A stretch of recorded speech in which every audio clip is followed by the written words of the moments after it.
Hi folks, this is John from 1320 Electronics. I'm going to demonstrate the installation of the ALDL scan app on a clean Android device. So the first thing you want to do is go ahead and go into the Google Play Store, do a search for ALDL scan.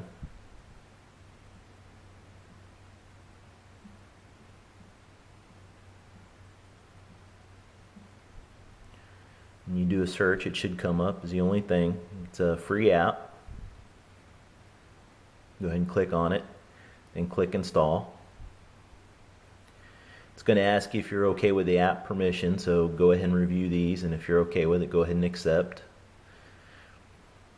It's free and it does not have any embedded ads or anything, so you don't have to worry about that.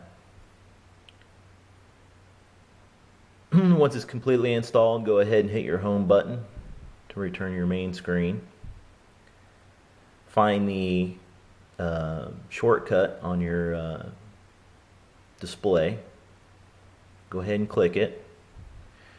The first time you start it, it's going to ask you to select an ALDL file. Currently you don't have an ALDL file, but you want to do this first. So what it does is it creates a directory on your SD card called ALDL, and that's where you're going to drop your ALDL file. Go ahead and exit out of that.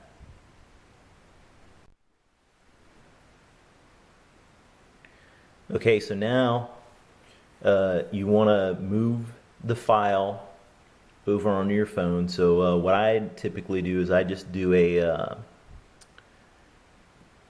Bluetooth share from my computer. I download it on my computer and then send it via Bluetooth. So I've already done that. I've already sent it via Bluetooth to my phone. Go into your file manager. I prefer to use My Files. Go into your SD card where your phone stores all its files. Go into Bluetooth, and there you'll see my .ALDL file. That's for 92 to 93 LT1 Camaro. Select it. Go ahead and move it. And move it in your ALDL file. Move to here. So now it's moved over into your ALDL folder. Go ahead and hit your home button, exit out of your file manager. Okay, so now you want to go back into the application. If you go into the application, it should list the ALDL file for you now. Go ahead and select it. Down here it'll tell you that it's selected. You've selected the particular ALDL file. Now you have the option to reset codes, view analog data, view malfunction codes, and exit. Typically because I'm always tuning cars, I'm looking at the analog data, so I'll go ahead and hit the view analog data. When you do that, it's going to give you a list of paired devices that you have paired to your phone or your Android tablet. Presently I don't have anything paired to it, so I'm going to do a quick scan. I have my ALDL Bluetooth adapter here. It's hooked up. After I do a scan, you'll see it come up. It'll come up under different names. This one currently comes up as HC05, and the documentation you get with your device will have that listed. So click on HC05. It'll go ahead and pair. Now it's asking for the device's pin. Pins are typically 000 or 1234 for generic devices. These will be 1234. Type that in. Hit the done button. Okay. Should pair. If it pairs and you connect to your Bluetooth adapter, you'll get device connected for the status, and it will momentarily show the address of the device. For 9293 Camaros, You get a lot of analog parameters that you can watch when you're monitoring and scanning your car. Some of the 160 baud cars, your 1980 GMs, they're not going to have quite as many parameters to scan. They have the most important parameters for tuning.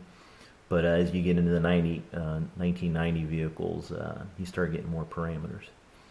So here's the list for 93 LT1. Yours may differ depending on what motor and year vehicle you have. At the very bottom, you'll see that there's also the 4 A to D channels that this adapter will monitor for you. So it's their values will show up down there if you have anything hooked up to them. Otherwise, they'll show up as just 0. So you go back up to the top. There's a checkbox for saving data. This is so you can save data to your ALDL directory, and you can log like a quarter-mile run without having to sit there and look at your phone or anything. It logs everything to the phone in a CSV file, which is a text file that the values are separated by commas. It's easily open with most spreadsheet programs. So I'm going to go ahead and select that to save the data. Then when I'm ready to start collecting data, I hit the Start Stop button. You hit Start Stop and the values start coming up. My ALDL Bluetooth adapters, it's hooked up currently to a test bench, and what the test bench does is it loops through all the values possible. We use this to test the software to make sure all the values display correctly.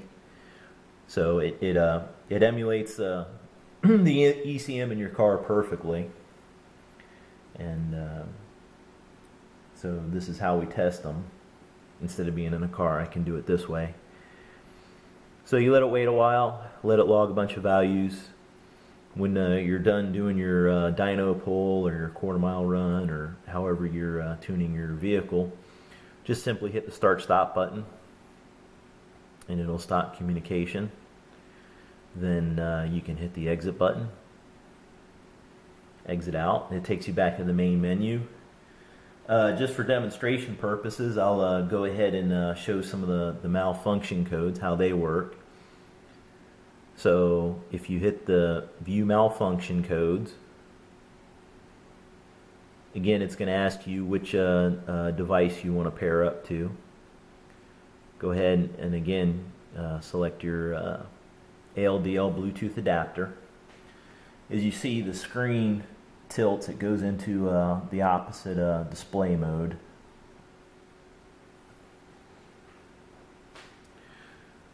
Okay, so here's the application after it's come up. Again, you got the save data. You can save data in this mode also. You have the Start Stop button, the Exit button, and you also have previous and next buttons. And what these do is they step through the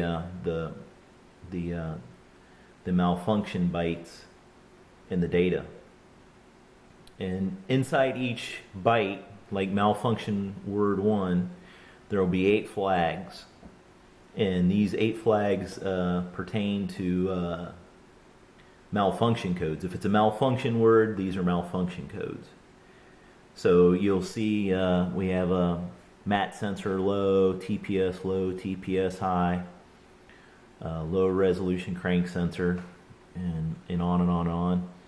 You can hit the previous buttons or the next buttons and go to different bytes. There's malfunction word 2, malfunction word 3, malfunction word 4. Also, there are mode words in here, like this is TCC mode word. So this has to do with the automatic transmission. Non-volatile mode word. And not all bits in a byte are used, so sometimes you'll see null or not used. That simply means that they didn't use that part of the byte to store any data.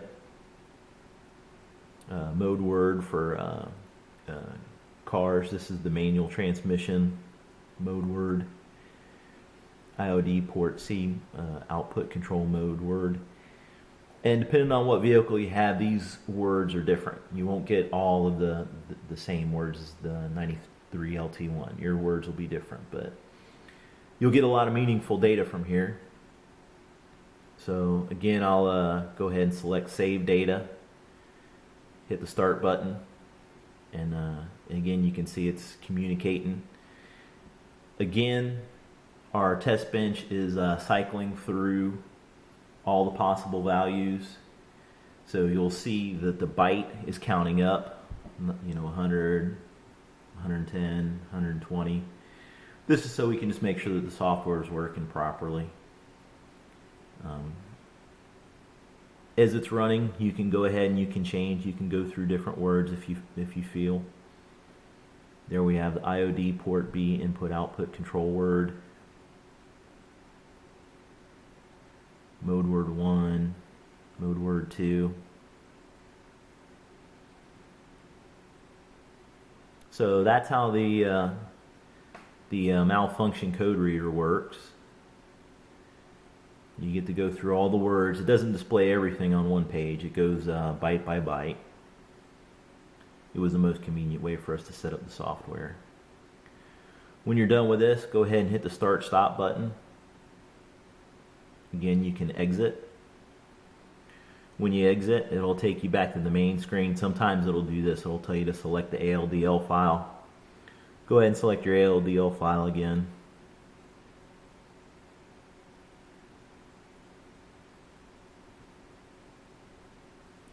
It'll bring up the main menu again.